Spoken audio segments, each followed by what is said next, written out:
क्या आपको पता है कि हम जो इस जन्म में अपनी ज़िंदगी जी रहे हैं, दुख सुख जो भी है वो हमारे कर्मों की ही अदला बदली होती है। जैसा हम कर्म करते हैं ना, वैसे हमें लाइफ भगवान दे देते हैं, वैसे ही दिन हमें दे देते हैं। हमारे जीवन में जो कष्ट होता है ना, उसे हम ये सोचते हैं कि क्या हमारे भाग्य में भगवान ने लिख दिया है। लेकिन क्या आपको पता है, हमने जो कर्म किए होते हैं ना, उसका फल हमें इस जन्म में भी मिलता है। जैसे कर्म करते हैं ना, वैसे इंसान को इस जन्म में भुगतना होता है। नमस्कार दोस्तों, राधे राधे। और आज मैं आपके साथ एक ऐसी कहानी शेयर करने वाली हूँ जिसमें आपको मतलब क्या पूरा अच्छे से ज्ञान हो जाएगा कि सच में कर्म की अदला बदली होती है। कहने का भाव ये है कि हम जैसा कर्म करते हैं वैसे ही हमें ये ज़िंदगी मिली है। पिछले जन्म में हमने जो भी कर्म किए होंगे उस हिसाब से भगवान ने हमें ज़िंदगी दी है। अगर आप बहुत दुख में हैं, बहुत गरीब हैं, तो भी आप समझिए कि आपने कुछ ऐसा कर्म किया होगा जिसकी वजह से आपको इतनी गरीबी या दुख भरी ज़िंदगी जीनी पड़ रही है। अगर आप बीमार हैं, उसका भी कोई कारण है। अगर आप खुश हैं, सब कुछ आपके पास है, तो इसका भी कोई कारण है, तभी तो आप इतने खुश हैं। चलिए इस कहानी को ज़्यादा समय ना लेते हुए शुरू करते हैं। ये कहानी एक राजा की है। राजा जो भरपूर था, मतलब उसके पास किसी चीज़ की कमी नहीं थी। एक दिन उसके यहाँ एक भिखारी आता है भीख मांगने के लिए। जब भिखारी के यहाँ भीख मांगने जैसे आता है तो राजा उसे भीख तो दे देता है, मतलब भीख के अलावा अपने जो सेनापति होते हैं उनको बोलते हैं कि इसको कुछ ऐसा मतलब अधिकतर धन दे दो जिससे जाकर कुछ काम करे, बाकी ऐसे भीख ना मांगे। भिखारी को देने के बाद राजा के मन में कुछ विचार आने लगता है। वो सोचने लगता है कि इस भिखारी को देखकर मेरे मन में एक जिज्ञासा उत्पन्न हुई है कि इसे भीख क्यों मांगना पड़ रहा है। मैं इतना अमीर हूँ, राजा हूँ, मुझे क्यों इतना मतलब सब कुछ भगवान ने दिया है, इसको क्यों नहीं दिया। इसने कौन से कर्म किए थे, मैंने कौन से कर्म किए थे। मतलब उसके दिमाग में इतना ज़्यादा ये सब चलने लगता है ना, तो अपने राज्य में ऐलान करता है, मतलब वहाँ पर जितने साधु संत उसके राज्य के थे उन सबको बुलाता है और बोलता है कि आप मुझे अपने बात से संतुष्ट करिए। मतलब मेरे दिमाग में एक बात चल रही है कि मैंने ऐसा कौन सा कर्म किया था जिसकी वजह से आज मैं राजा हूँ, मैं जानना चाहता हूँ। साधु सब हैरान, कैसे बताएंगे। सबसे बड़ी तो बात यह है कि अब उसके पिछले कर्म, जो पिछले जन्म के कर्म थे वो क्या थे, अब किसी साधु को तो पता नहीं था। उसने धमकी दे दी कि अगर किसी मतलब जितने यहाँ राज्य में जितने भी हमारे साधु संत हैं, अगर उन्होंने मुझे नहीं बताया कि मुझे किस कारण ये राज्य मिला है, राजा बना हूँ, किस कारण से नहीं बताएंगे, तो मैं उन सबको यहाँ से देश निकाला कर दूँगा या फिर उनको बहुत बड़ी सज़ा दूँगा। सारे साधु संत घबरा गए, अब करें तो क्या करें। साथ में उसने ये भी इनाम रखा कि अगर तुम लोगों ने मुझे अब मेरा मन की संतुष्ट कर दिया, मुझे बता दिया कि मैं किस कारण से राजा बना हूँ, कौन से मैंने कर्म किए हैं पिछले जन्म में, तो मैं आपको भरपूर मतलब भरपूर सोना चांदी दूंगा, जिससे आपकी जो दुख दर्द खत्म हो जाएंगे, दिन जो गरीबी हैं चले जाएंगे। अब कौन नहीं चाहता है कि अमीर बने और कौन नहीं चाहता है कि सुखी से रहे। लेकिन यहाँ पर बात ये थी कि वो क्या उसे बताएंगे। अब वो लोग राजा की इस पिछले जन्म के बारे में तो कोई जानता नहीं था। इस सब ने सोचा कि अपनी जान बचाकर यहाँ से निकल जाते हैं और राजा को कहते हैं कि राजा जी, हमें मात्र 1 सप्ताह का टाइम दीजिए, 7 दिन का टाइम दीजिए, हम जरूर 7 दिन बाद आकर आपको आपके कर्म का राज बताएंगे। ये कहकर वो चल देते हैं। अब क्या होता है, इधर राजा ये जानने की उत्सुक है। दिन दिन बीत रहे हैं और इधर सभी जो साधु संत थे 3 दिन बाद फिर सभी मिलते हैं आपस में और चर्चा करते हैं कि अगर हम सभी ने उपाय नहीं ढूंढा, नहीं बताया राजा को पिछले जन्म के कर्म, तो हमारी तो मौत पक्की है। कुछ करो भाइयों। आपस में बात करते करते उन्हें मतलब 5 दिन हो चुके थे, लेकिन कोई रास्ता नहीं निकल रहा था। एक दिन फिर से वो नदी किनारे सभी आपस में मिलते हैं और चर्चा करते हैं कि क्या राजा को हम बताएंगे।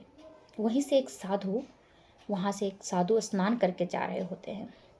साधु वहाँ पर सभी साधु को एक साथ बैठकर गुपचुप बातें करते हुए देखकर वहाँ रुक जाते हैं और बोलते हैं, क्या मैं जान सकता हूँ कि आप लोगों की परेशानी क्या है? सारे साधु कहते हैं, क्या करें, हमारे राजा की वजह से हमें इतनी परेशानी हुई है। साधु ने कहा, मुझे बताओ क्या परेशानी है, हो सकता है मैं इसका उपाय ढूंढ लूँ। तो उन्होंने राजा की सारी बात बताई। साधु मुस्कुरा कर हंसे, कहे कि ये तो 1 मिनट का जवाब है, ये तो मैं आराम से उनको बता सकता हूँ।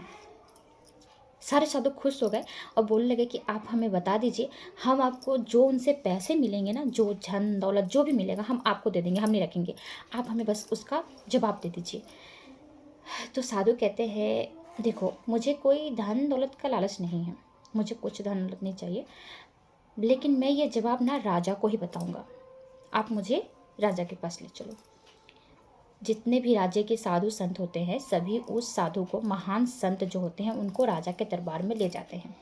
बोलते हैं, राजा जी ये है जो आपके प्रश्नों के उत्तर देंगे, ये आपके प्रश्न के उत्तर जानते हैं। तो महान संत ने कहा, सबसे पहले तो आप इन सभी बेचारे साधुओं को परेशान करना बंद करो, इनको धमकी देना बंद करो। इनको धमकी देने से तुम्हारे जो प्रश्नों के उत्तर नहीं मिल पाएंगे।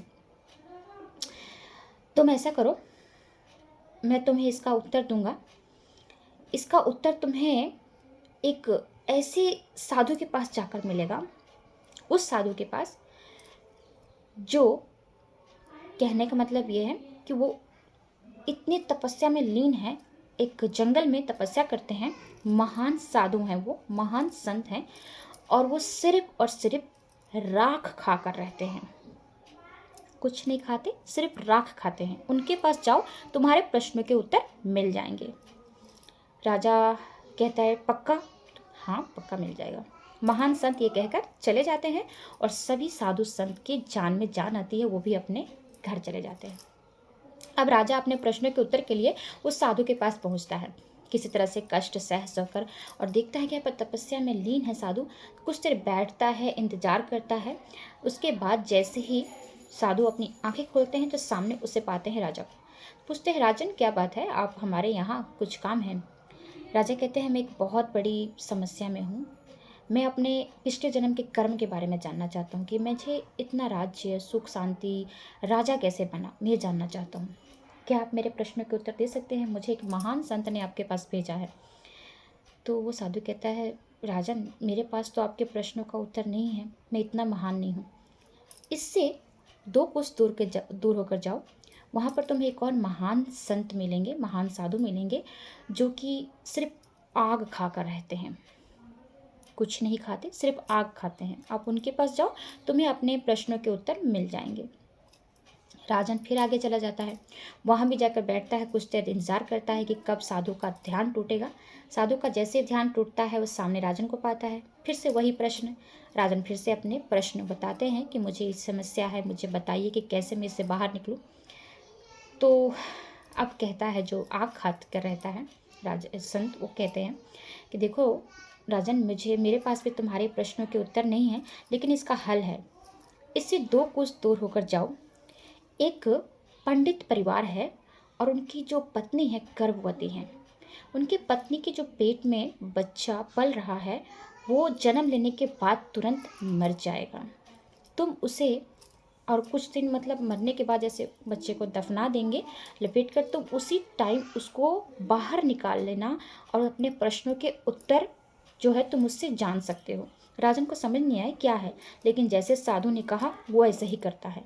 2 कुछ दूर जाता है, वहाँ पर एक पंडित परिवार सच में देखता है कि वहाँ पर उनकी पत्नी जो है गर्भवती है। तो वो पेड़ के नीचे बैठ जाता है। पंडित कहते हैं, क्या बात है, आपको मुसाफिर हो कहीं के, कुछ चाहिए आपको? मैं आपकी क्या सेवा कर सकता हूँ? आप हमारे घर के सामने पेड़ के पास क्यों बैठे हो? तो बताता है कि मुझे पता है कि आपकी पत्नी गर्भवती है। राजन के मुख से बात सुन के ना पंडित हैरान होते हैं कि आपको कैसे पता मेरी पत्नी गर्भवती है? फिर वो सारा वृत्तांत बताता है कि आपके एक बेटा होगा, आपका जो पत्नी जो गर्भवती है, बच्चे को जो जन्म देगी वो बेटा होगा, लेकिन वो कुछ समय बाद अपनी आंखें बंद कर लेगा, फिर आप उसे गाड़ दोगे तो मैं उसे उखाड़ कर, मुर्दे से उखाड़ कर मैं उससे अपने प्रश्न करूँगा। तो ये सुनकर ना मतलब पंडित को गुस्सा आता है कि तुम कैसे मेरे मतलब बच्चे को ऐसे बोल सकते हो। तो उन्होंने बताया कि मुझे जो 2 कोस पीछे से मैं आ रहा हूँ, जहाँ पर एक पंडित जो सिर्फ साधु हैं, जो आग खाते हैं, उन्होंने मुझे सब बताया है। मैं प्रश्नों के उत्तर ढूँढने के लिए आपके बच्चे के पास आया हूँ। लेकिन अब इधर जो होनी को कोई नहीं टाल सकता। पंडित को पता चला कि मेरा बेटा जो मर जाएगा, तो वो पूरी जी जान लगा देता है अपने बच्चे को बचाने के लिए, बहुत सारे तंत्र मंत्र जो भी है, लेकिन ऐसा कुछ नहीं हुआ। उसका बच्चा जन्म लेते ही आंखें बंद कर लेता है और इधर ये इंतजार करता है कि कब उसे कब्र में दफनाएगा। उसी टाइम वो जाकर उसे उखाड़ता है और उखाड़ने के बाद उसे जैसे ही उसे मतलब गोद में लेता है ना, उस सच में 2 मिनट मतलब 2 मिनट के लिए आंखें खोल लेता है, जिंदा हो जाता है। और वो बोलता है, लड़का जो बच्चा होता है, कि तुम्हें जो प्रश्न करना है जल्दी करो, मेरे पास समय नहीं है, मैं तुम्हारे प्रश्न के लिए सिर्फ जिंदा हूँ। सुनकर वो घबरा जाता है, लेकिन फिर कहता है कि मैं जानना चाहता हूँ कि मैंने पिछले जन्म में कौन से कर्म किए थे जिसकी वजह से मुझे राज्य का सुख मिला।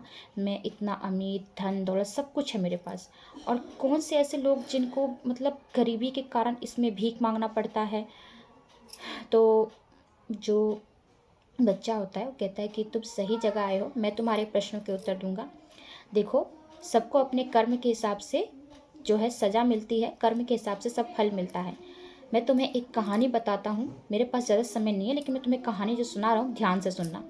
इस कहानी में 4 भाई होते हैं जो एकदम पवित्र साधु संत होते हैं, और वो रोज़ भिक्षा मांगकर, पंडित होते हैं, रोज़ भिक्षा मांगकर खाना खाते होते हैं। एक दिन क्या होता है कि किसी ने उनसे ये कह दिया कि तुम हमेशा भिक्षा मांगते हो, जिसकी वजह से 3 भाई शर्मिंदगी से बाहर नहीं निकलना चाहते हैं कि हम भिक्षा नहीं मांगेंगे। लेकिन एक भाई जो होता है वो भिक्षा मांगने से शर्माता नहीं है, वो बोलता है हमारा तो काम है, हम पंडित हैं, हम भिक्षा मांग कर ही खाएंगे, इसमें क्या दिक्कत है। इसलिए वो भिक्षा मांगने चला जाता है। भिक्षा मांगकर जब वो पंडित लेकर आता है, तो जो भी खाना लेकर आता है वो चारों भाई मिलकर पकाते हैं और उसे खाने बैठते हैं। जैसे ही खाने बैठते हैं, एक साधु उनके घर आता है और बोलता है बड़े भाई से कि मुझे अपने खाने में से कुछ दे दो। जब ऐसा उसने कहा, तब उसका जो बड़ा भाई से ऐसे बोलने पर वो बड़ा भाई क्रोधित होता है, कहता है मेरे पास सिर्फ इतना ही खाना है, मैं अगर तुम्हें दे दूंगा तो क्या मैं राख खा कर रहूँगा। इतना कहकर वो अपना खाना सारा फिनिश मतलब ख़त्म कर देता है।